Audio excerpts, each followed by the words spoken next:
Bienvenidos.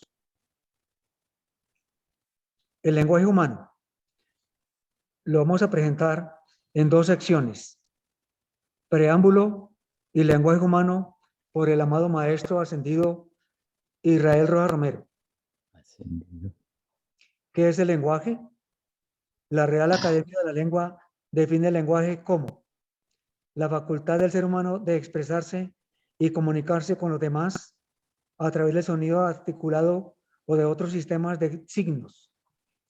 La aptitud para expresarse se manifiesta en la capacidad humana para comunicar pensamientos y sentimientos a través de la palabra. Desde hace millones de años se han ido creando lenguajes que han evolucionado y siguen evolucionando a lo largo del tiempo como herramienta para transmitir conocimiento, deseos, sentimientos y necesidades. Sin el lenguaje no podríamos comunicarnos con el mundo exterior e incluso con nosotros mismos. El lenguaje nace de la interacción social entre los seres humanos, entre los grupos, entre las naciones, y como consecuencia de ello se han construido diferentes tipos de lenguaje en el mundo.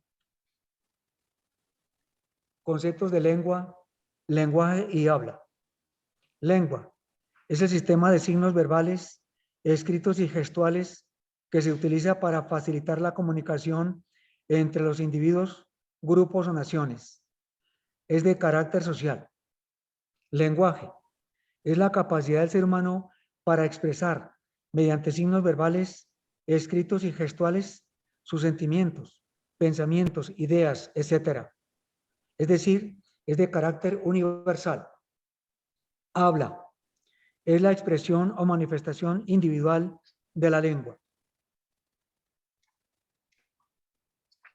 Dada la importancia y trascendencia del lenguaje humano, se dará suficiente espacio para destacar no solo su conceptualización en el ámbito universal, sino para recordar que es la facultad y el potencial humanos que hace apto al individuo para expresarse y comunicarse con el mundo exterior. Consta o consiste en una serie de signos símbolos que, articulados entre sí, le permite transmitir información y comunicarse y entenderse con otros. Cada símbolo soporta un significado y de esta manera, al utilizarse el lenguaje, se generan y se construyen conceptos, ideas, pensamientos, etcétera, fundamentales para la comunicación humana. Los signos que componen el lenguaje pueden ser sonoros, como los sonidos que forman las palabras, gestuales, lenguaje corporal, escritos, letras o símbolos, o icónicos, es decir, imágenes.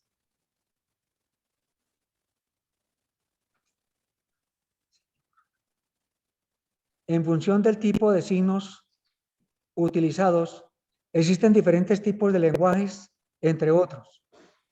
Lenguaje natural. Se define este tipo de lenguaje como aquel que se usa natural y espontáneamente para comunicarnos con las demás personas. Es decir, es el lenguaje coloquial. Así, el lenguaje natural es el lenguaje que hablamos todos los seres humanos de manera ordinaria, como el castellano, catalán, inglés, francés, etc. Y hace referencia a aquellas lenguas que se han desarrollado de manera espontánea por un grupo de personas, pueblos o naciones con propósito de comunicarse. Lenguaje artificial.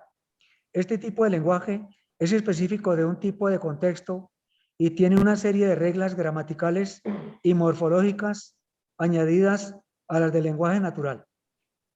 Dentro de este tipo de lenguaje se encuentran otros subtipos. Lenguaje literario. Hace referencia a aquel lenguaje que es específico de los escritores. Este tipo de lenguaje se rige por unas reglas que difieren de las del lenguaje natural. Lenguaje científico. Es aquel que es específico del ámbito de las ciencias, al igual que el literario. Este lenguaje tiene unas reglas diferentes a las de los lenguajes anteriores. En este tipo de lenguaje se incluyen los signos, otro tipo de lenguaje que explicaremos más adelante. Lenguaje formal. Este lenguaje se caracteriza por otra serie de reglas específicas diferentes a las anteriores, como las que organizan el lenguaje y la simbología, expresados en fórmulas, como en el álgebra o la lógica. Lenguaje informal es aquel que es espontáneo o coloquial. Eventualmente deja de lado las reglas lingüísticas y utiliza palabras informales dentro del diálogo. Lenguaje verbal. La palabra es el elemento principal de este tipo de lenguaje. Mediante la unión de las palabras organizadas por reglas gramaticales, formamos las frases. De esta manera expresamos lo que queremos comunicar. Dentro de este tipo de lenguaje se distinguen dos. Lenguaje oral. Este tipo de lenguaje es el más utilizado y con el que más está familiarizado el ser humano, pues permite expresar oralmente deseos, pensamientos o necesidades de forma natural y espontánea. Sin embargo, tanto las emociones como los sentimientos es algo que nos es difícil de expresar mediante el lenguaje oral. Lenguaje escrito. Este es otro de los lenguajes más utilizados. Nos lo enseñan en el proceso educativo, un poquito más tarde que el primero. Consiste en la expresión de forma gráfica de las palabras que pronunciamos de forma oral. De esta manera, podemos tener otras opciones de expresión y comunicación con nuestros semejantes, especialmente cuando no podamos hacerlo de manera oral. Gracias a este lenguaje escrito, podemos transmitir conocimiento y contar historias que quedan presentes a lo largo del tiempo. Este tipo de lenguaje permitió crear historia y contenido para transmitirlo de generación en generación. Podemos tener varios tipos de lenguaje dentro del escrito: literario, poético, teatral, educativo, científico. Todo dependerá de lo que se quiera transmitir. Lenguaje simbólico icónico. Consiste en un lenguaje formado por una serie de imágenes. Tales imágenes representan aquello que caracteriza a lo que representan y por lo tanto suelen ser universales. De esta manera, e independientemente del idioma que se use, todas las personas saben lo que significan. Lenguaje no verbal. A diferencia del anterior, este tipo de lenguaje se caracteriza por no usar la palabra como medio de comunicación. Es aquel lenguaje que usa el cuerpo como medio de expresión. Incluido en este tipo de lenguaje hay algunos específicos como lenguaje de signos. Se caracteriza por usar las manos, haciendo determinados gestos. Dichos gestos también están organizados por una serie de reglas que dan significado a los gestos realizados por las manos. Lenguaje kinésico. Hace referencia al lenguaje que se hace a través de los movimientos del cuerpo, como todos aquellos movimientos corporales, a veces más sutiles, que se utilizan a través del baile. La posición del cuerpo al estar de pie, sentado, la cadencia al andar, al correr, al interactuar con personas conocidas o desconocidas, las expresiones faciales, etcétera, constituyen un lenguaje muy singular que revela mucho del carácter y modo de ser de la persona. Lenguaje braille. Podríamos decir que es un lenguaje táctil, ya que es el sentido del tacto que se usa para este tipo de lenguaje. Como los demás lenguajes, tiene una serie de reglas diferentes y propias. En este caso, es a través de las yemas de los dedos que se deslizan sobre el relieve repujado en el papel, lo que permite la comunicación escrita en este tipo de lenguaje. Lenguaje sensorial. Hace referencia a todo lo que es expresado y captado por los sentidos, sin que lo verbal intervenga en la comunicación. Aquí entrarían todo tipo de expresiones artísticas, música, pintura, baile, deporte, etc.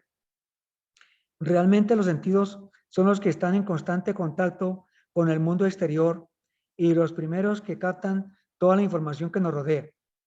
No obstante, son los que menos atendemos, a pesar de que son ellos los que nos han llevado no solo al aprendizaje corporal, sino al de la palabra. Lenguaje social. Piaget definió este tipo de lenguaje en la evolución de los niños como aquel que comienza a realizar el niño cuando se da cuenta que necesita de los demás para cumplir o satisfacer sus necesidades. Por tanto, comienza a darse cuenta del mundo que le rodea y a encontrar formas para interaccionar con él. Lenguaje egocéntrico. Es el tipo de lenguaje que mantenemos con nosotros mismos. Ese diálogo interno que nos vamos diciendo y que no solemos comunicar a nadie más. Lenguaje vernáculo. A este tipo de lenguaje corresponden los idiomas propios de cada país. Lo componen todas aquellas reglas específicas de cada idioma y que hacen que ese lenguaje solo lo entiendan las personas que comparten dicho idioma.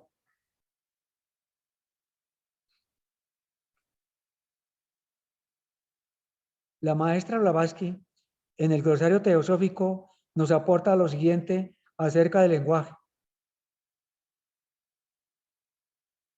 Lenguaje de los dioses. Con este nombre se designa el alfabeto y lenguaje sánscrito más frecuentemente empleado, sobre todo en el sur de la India. Lenguaje de los hierofantes. Es un lenguaje universal que tiene 7 dialectos, por decirlo así, cada uno de los cuales se refiere y está especialmente apropiado a uno de los 7 misterios de la naturaleza. Cada uno de ellos tiene su simbolismo propio. Doctrina secreta, 1.329. Lenguaje del misterio. Lenguaje secreto sacerdotal usado por los sacerdotes iniciados, que lo emplean únicamente cuando discuten materias sagradas. Cada nación tiene su propia lengua de misterios, desconocida de todos, a excepción de aquellos que han sido admitidos en los misterios. Las razas prehistóricas tenían su lenguaje de misterio, que no es una lengua fonética, sino gráfica y simbólica. Doctrina secreta 2.606. Mantra o mantran, sánscrito. Son ciertas combinaciones de palabras rítmicamente dispuestas, mediante las cuales se originan ciertas vibraciones que producen determinados efectos ocultos. Esotéricamente, los mantras son más bien invocaciones mágicas que oraciones religiosas. Cada uno de los mantras produce un efecto mágico, puesto que quien lo recita o lee con solo cantarlos, con la entonación de vida, origina causas secretas que se traducen en efectos inmediatos.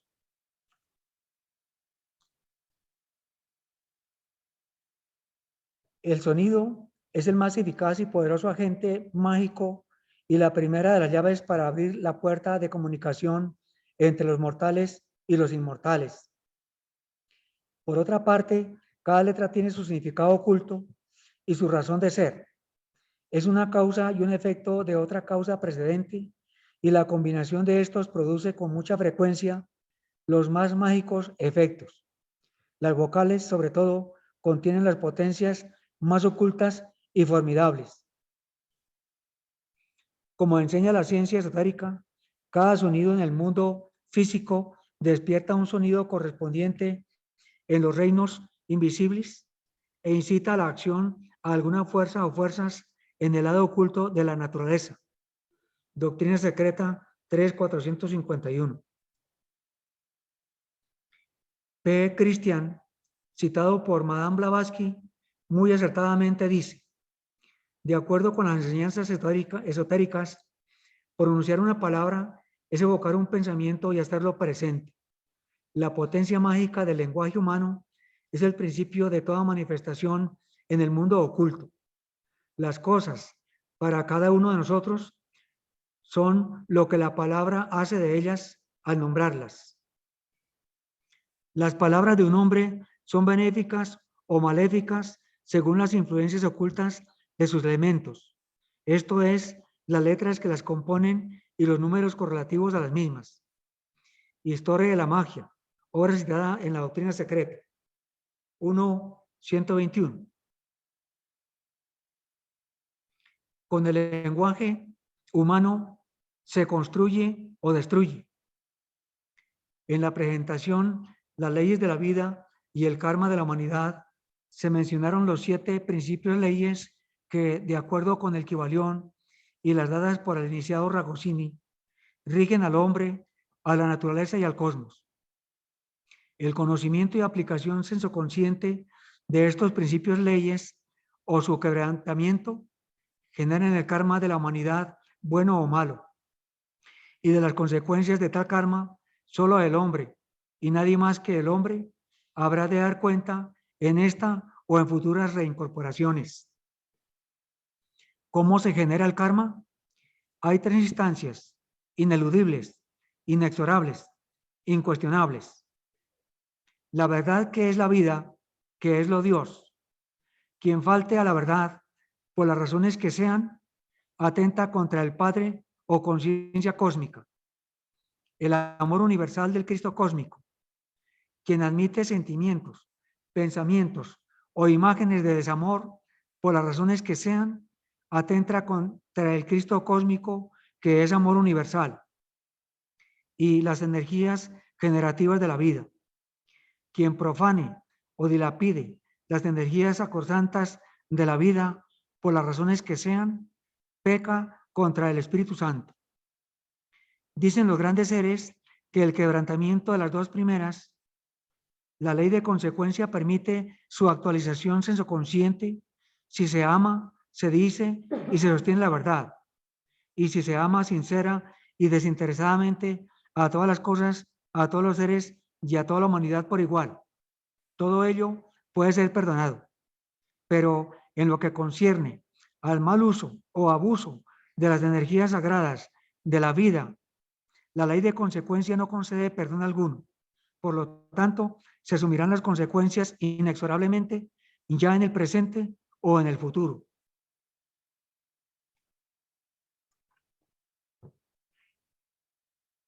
Como el karma de la humanidad, del cual cada uno de nosotros hemos sido y somos responsables, en mayor o menor grado, por buen o mal empleo del lenguaje, y haciendo a un lado los conceptos que hemos visto sobre los diferentes tipos de lenguaje, se hace esta mini exposición de imágenes para que cada uno las interprete y las clasifique dentro del karma armonioso o desarmonioso, según su grado de sensibilidad y conciencia, y adopte una actitud, ojalá positiva y constructiva, frente a ellas.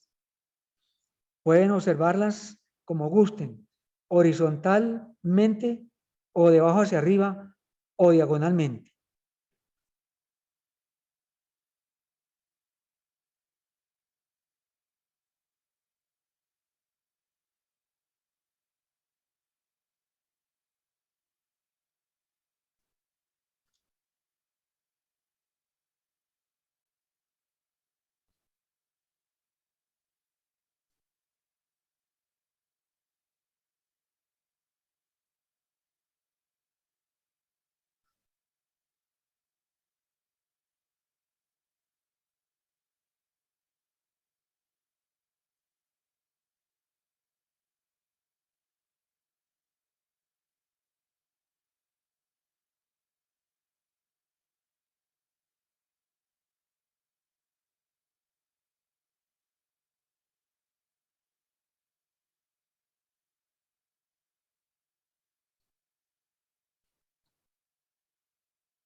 Como puede observarse, hay o existe un maravilloso paraíso en esta amada Madre Tierra, que es todo un karma hermoso, positivo, maravilloso, y que aunque el karma negativo incline la balanza por ahora a su favor,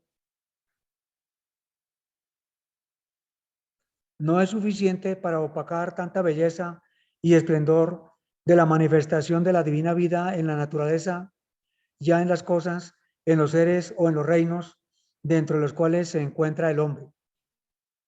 Desde luego que toda expresión o manifestación de la divina vida, de la madre del mundo o anima mundi, como la luz, el calor, el aire, el frío, la esplendidez de los reinos de la naturaleza, en la tierra como en la magnificencia del universo, son o constituyen el caudal infinito y eterno con que el divino Logos ha generado, perfeccionado y colmado de plenitud del universo uno y todo cuanto en él y con él evoluciona con indefinible amor y con extraordinaria inteligencia y sabiduría.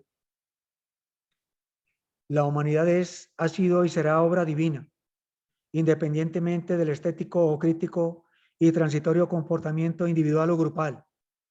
Como obra divina, está llamada a convertirse en el arquetipo maravilloso e indescriptible de donde proviene y que no es otra cosa que la misma expresión y manifestación del gran arquitecto del universo, del alma del mundo, en cuyo seno se mueven en maravillosa sinfonía la belleza y el esplendor de todos los mundos, los sistemas, las galaxias, con indescriptible compás, plenitud y armonía. Ahora entramos a ver el contenido del subtítulo El lenguaje humano de la obra Logosofía del maestro Israel Rojas Romero.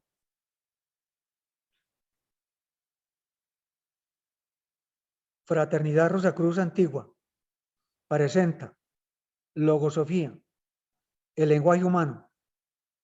Israel Rojas Romero, iniciado Ragosín. Al llegar al meollo del tema capital de este trabajo, es decir, el lenguaje humano, vamos a tratar de adentrarnos según nuestras limitadas capacidades en el más grande, en el más extraordinario de los temas que se debe estudiar para conocer a fondo al ocultista del recto sendero, o sea, el de naturaleza espiritual. Decimos deliberadamente ocultista de naturaleza espiritual porque hay el de naturaleza física que no sabe ni se interesa por los poderes del verbo, puesto que lo que él adora es la fuerza procreadora, rindiendo culto deliberado al simbólico macho cabrío. Hay que diferenciar entre el mago del sendero luminoso, que solamente usa el poder maravilloso del verbo en el cual ha concretado la sublimación de su fuerza procreadora, del mago llamado con justeza hermano de la sombra, pues él se ocupa única y exclusivamente del culto fálico. El hermano de la luz sublima el principio procreador de naturaleza fálica, transustanciándolo a través de la oración en el poder del verbo, en la energía logoica del segundo aspecto de la divina tríada.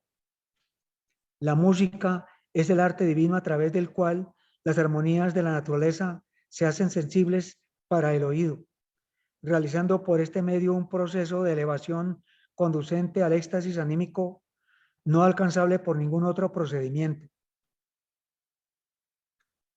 Naturalmente nos referimos a la música excelsa, aquella que hallándose plena de elevadas melodías, armoniza los opuestos sonidos, equilibrándolos en bello y gracioso ritmo, exaltando y sublimando así nuestras fuerzas hasta resumirlas en el sentido devocional, estado conscientivo de naturaleza espiritual que hace que el alma se desprenda del mundo de tres dimensiones y abra sus alas, elevándose cada vez más hasta comulgar con el infinito. Hay en las orquestas instrumentos cuyas notas graves atemperan la emocionalidad, al par que ellos, a su vez, son modificados por las notas altas, verificándose así una fusión del objetivo emocional con lo subjetivo espiritual de la vida. Los instrumentos armónicos dan las notas bases y los melódicos los altos sonidos que despiertan los íntimos resortes de nuestra vida, canalizándola hasta convertirla en algo tan sutil, tan armonioso, tan digno de sentirse como imposible de explicarse. Los profesionales de la música hacen a la sociedad un bien que ellos jamás imaginan, pues su labor es más alta, más excelsa que ninguna de aquellas otras profesiones que se practican en este mundo de 3 dimensiones. El profesor de música es el que sabe ejecutar lo que el genio, lo que el artista siente y concreta en ese lenguaje de los dioses, llamada música.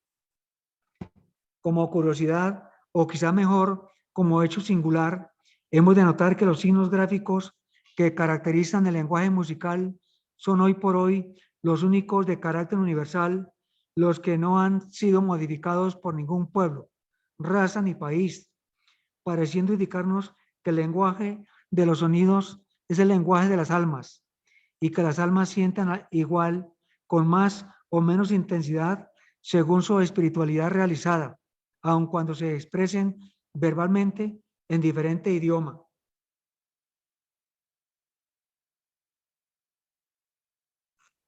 Este lenguaje gráfico se escribe sobre la conocida pauta de 5 líneas y 4 espacios, indicándonos cabalísticamente que el número 5 es el que encarna la espiritual armonía sobre los 4 aspectos de la naturaleza, conocidos en el Oriente con el nombre de tatuas y en el Occidente como elementos bases de todo organismo. Estas notas del alfabeto sonoro se grafían desde el cuadrado al punto, marchando por el círculo, indicando el cuadrado la forma, el círculo el espíritu y el punto el núcleo o meollo que le sirve de contraste en su mutua relación. La nota cuadrada es tan grave en su expansión que realmente no es usada sino en raras excepciones, como cuando se trata de música de fondo nostálgico místico.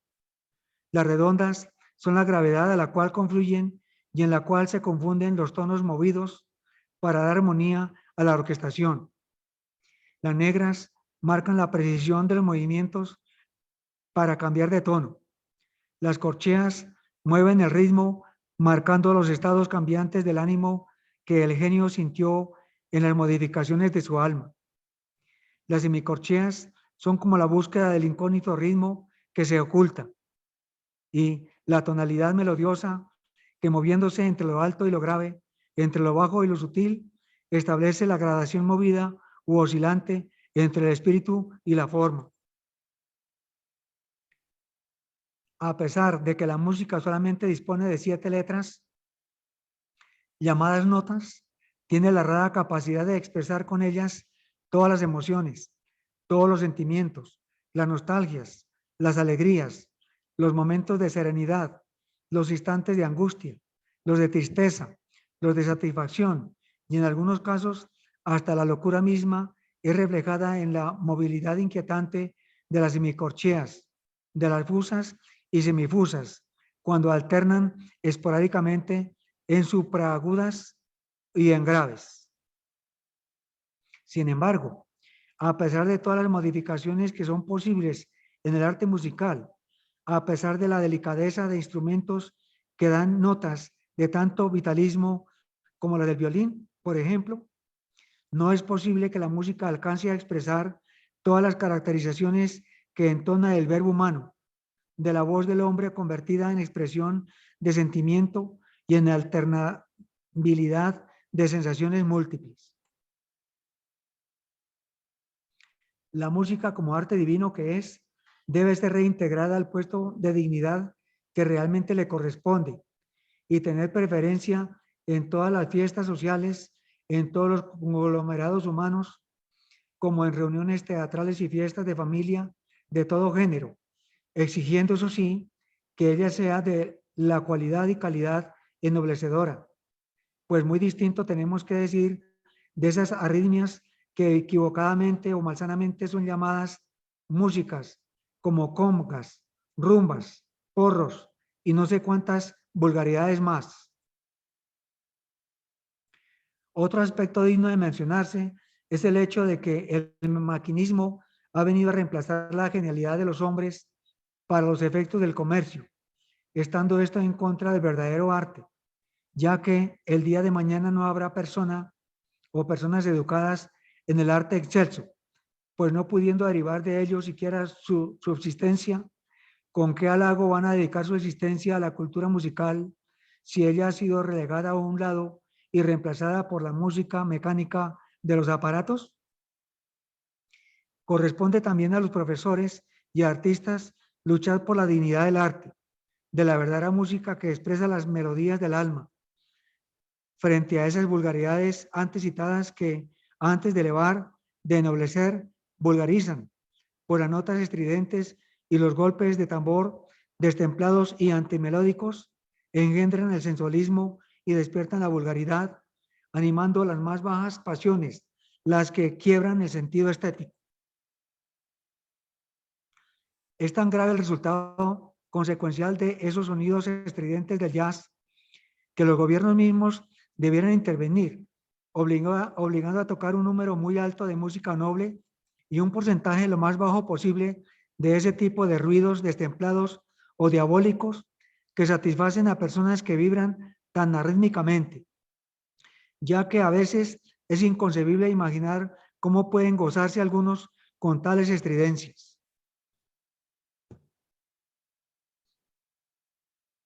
En los últimos tiempos se ha solido decir que el romanticismo es un estado de ánimo fenecido en la historia y que nada tiene que ver con el sentido práctico de los actuales tiempos, donde todo lleva el espíritu utilitarista, grosero de la época. La ausencia del romanticismo nos permite comprender por qué la sociedad ha perdido también el ritmo del sentir, ha abandonado la dignidad y todo se comercia. El amor, la música, la poesía, la pintura, la escultura, todo aquello que templaba las almas y les marcaba sublimes aspiraciones de infinito, se ha esfumado dejando solamente el culto a Mammón, al vulgar negocio que destruye todo lo armónico, pues todo lo materializa, acabando así con la dignidad espiritual que es la que debiera regir, por lo menos en el campo de las artes y en el cultivo de los sentidos sutiles.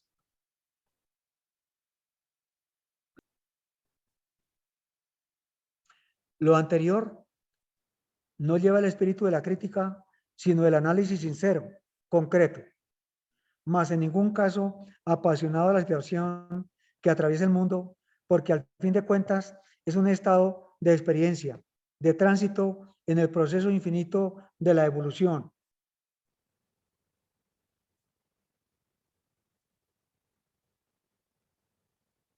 Hemos hecho referencia a la pintura y a la poesía, porque en estas dos artes bellas se expresa el sonido, el poder del verbo de vida, la línea delicada y armoniosa que el artista traza con el pincel es la caracterización objetiva de cómo se expresa en lo interno el verbo silencioso, marcando en el sentido rítmico y conceptual del artista la belleza que él exterioriza con su mano delicada, al trazar la gracia ondulada de la línea en la que se exterioriza su romántico afecto a la cosa que da vida, objetivándola en el lienzo.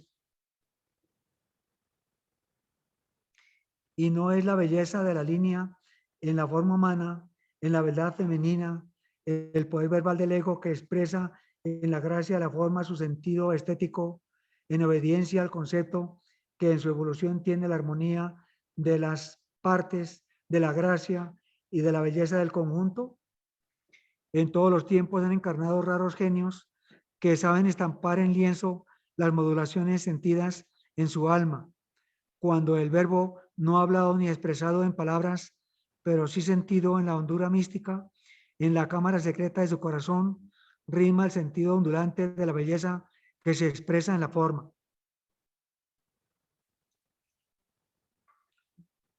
Lur a esos genios que saben exteriorizar sus internas melodías en la expresión objetiva de las formas que ellos saben amar, que saben sentir y exteriorizar en el divino arte, para permitir a otros lograr el éxtasis contemplativo en la abstracción mística de la belleza que la forma encarna.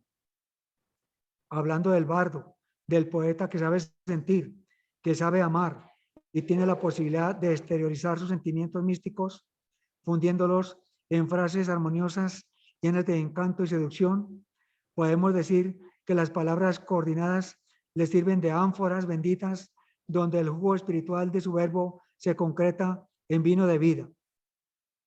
Y entonces entre ellos tenemos a Miguel Ángel, Rafael, Manet, Goya, Rembrandt, Velázquez, Monet, Leonardo da Vinci.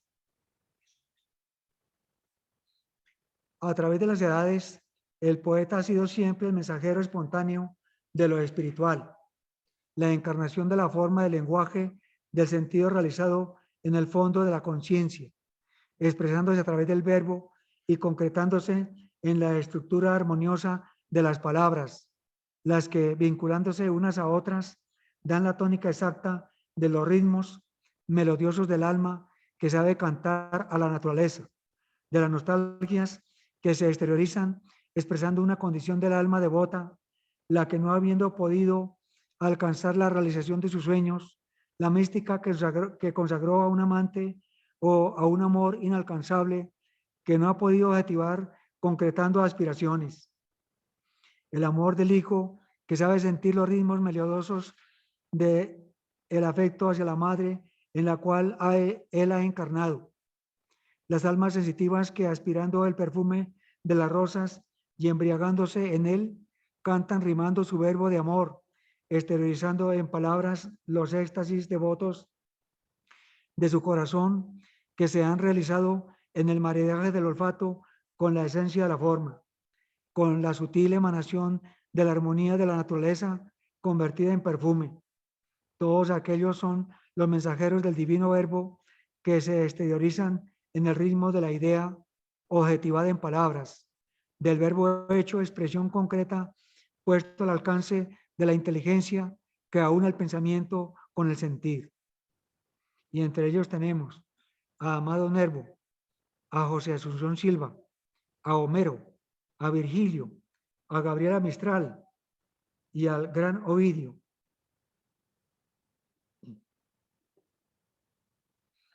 Por tales razones, el poeta idealizado, es decir, aquel que rima para expresar lo sublime, es uno de los más elevados exponentes del verbo de vida.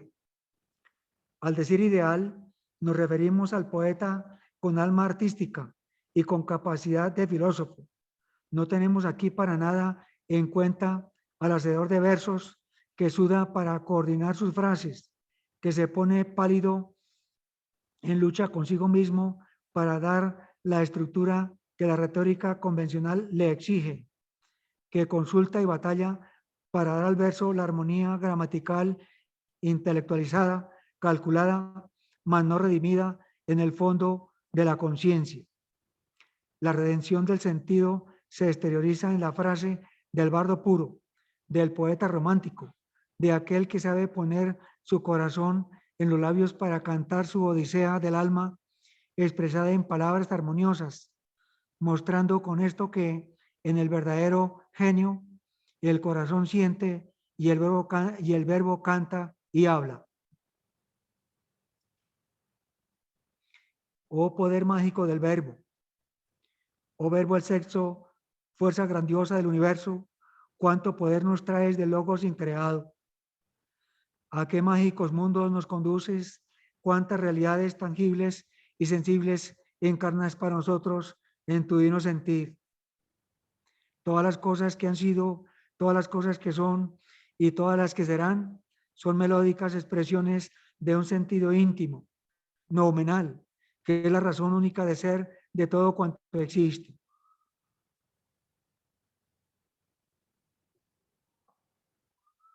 Sonido, ritmo y melodía son la tríada del verbo que en su activa función fecunda las aguas de la vida para dar posibilidad de existencia a todo cuanto es, a todo cuanto ha sido y a todo cuanto será. Cuando nos extasiamos ante la suave, delicada y ondeante línea que encarna la forma de la belleza viviente, ante la Venus, que cual diosa de rítmicas expresiones encarna el sentido espiritual de un pueblo y concretando la armonía en la belleza del arte, se objetivó para el beneficio de posteriores culturas. Lo mismo en los mitos de leyendas aún más remotas aparece la sacerdotisa del amor, porque el amor se inspira en la belleza, idealizada en Isis, en Sarasvati, en Iduna, y en todas aquellas reinas y madres a un mismo tiempo, en las cuales el verbo de vida, pleno de amor, las hizo idealizar en vírgenes como diosas, pero en madres en su expresión humanizada. Son estos mitos, estas alegorías, locuras enfermizas de bardos, o es la concreción exacta del sentido espiritual que se expresa como verbo creador en su sentido maternal, idealizando en la belleza de la forma el ritmo de la belleza espiritual que se objetiva por no ser posible para la limitada inteligencia del hombre concebir la belleza en su forma abstracta. Así es, y mucho más. Isis, Sarasvati, Venus e Iduna son la caracterización objetiva de las esposas del verbo creador en las diferentes mitologías, siendo él el sentido hondo y profundo que se exterioriza expresándose en la palabra viviente. La palabra es para los indios la divina Sarasvati, donde el poder del verbo encarna. Isis es la palabra hecha forma que se convierte en madre de vida para los filósofos enteristas de la escuela egipcia. Descorrer el velo de Isis es conocer y profundizar el hondo como profundo misterio de la vida que se oculta tras la palabra, la que encubre expresando al mismo tiempo el poder del verbo creador. Venus es la belleza griega que encarna la armonía del conjunto expresivo de las internas emociones de belleza, cuyo fondo oculto y misterioso es el verbo que da vida, y al dar vida se expresa en belleza, y al ser belleza es la manifestación concreta de armonía. El lenguaje de la imagen es el más extraordinario de todos los lenguajes. Adquirir el conocimiento del sentido de la imagen es adquirir el conocimiento de la vida universal. Ragosini. Gracias. Que la luz, la verdad, la belleza y el bien se realicen consciente y conscientemente en la naturaleza humana, ahora y por siempre. Es el más sincero deseo de todos los que integran e integramos el alma y el espíritu de la Fraternidad Rosacruz Antigua de Colombia y del mundo.